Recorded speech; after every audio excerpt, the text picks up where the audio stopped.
La parole est à Madame Anne-Laure Blin pour Les Républicains. Merci, Monsieur le Président. Madame le Ministre, Monsieur le Président de la Commission, Madame le rapporteur, nous examinons donc ce matin le texte porté par notre collègue Essayant relatif à l'accès aux ensembles commerciaux aux personnes en situation de handicap. Votre proposition de loi ouvre la concertation entre les acteurs économiques et les associations qui représentent les personnes en situation de handicap, avec naturellement le ministre en charge des personnes handicapées et celui, très certainement, de l'économie.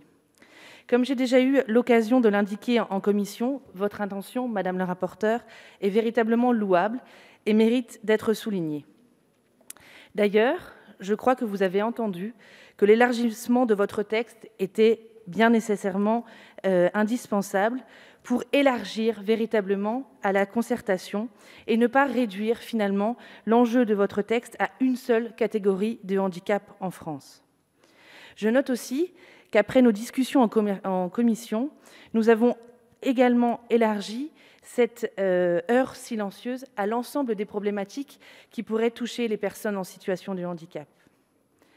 À noter également, et je crois que c'était là véritablement un enjeu, que vous n'intégrez plus une obligation pour les partenaires privés, mais bien vous ouvrez une concertation.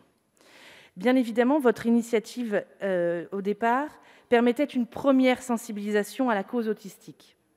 Et elle ne pouvait que être saluée par les différentes associations, mais avec les retours que nous avons eus de celle-ci, elle apparaissait quand même un petit peu limitée par les accompagnants et les familles des personnes atteintes d'un TSA par rapport à l'organisation même de leur famille, et notamment le fait que cet horaire pouvait être véritablement compliqué pour organiser leur emploi du temps.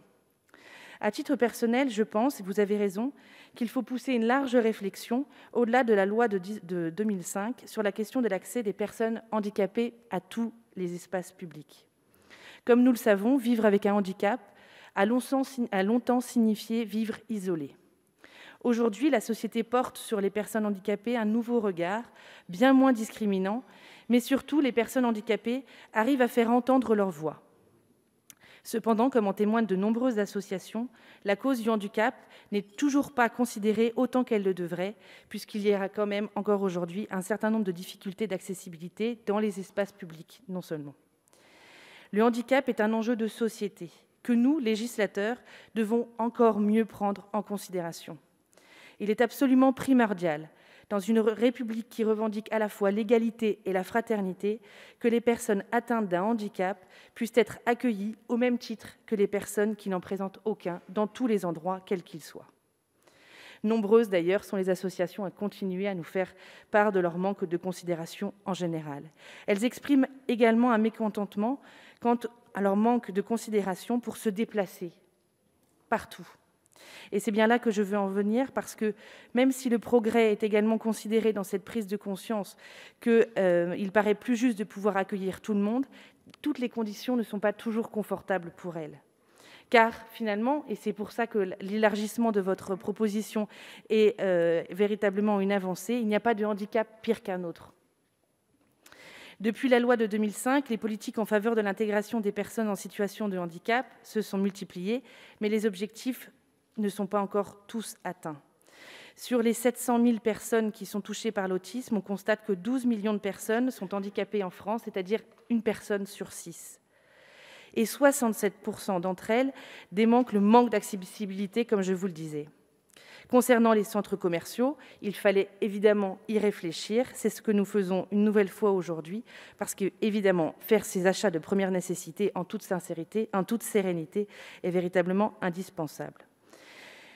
Au-delà de cette question de la tranquillité que les personnes porteuses d'un handicap pourraient avoir à effectuer leurs achats, il y a aussi toutes les questions d'escaliers, de rampes, de trottoirs trop hauts, de portes trop étroites ou encore de voies publiques qui sont parsemées d'obstacles.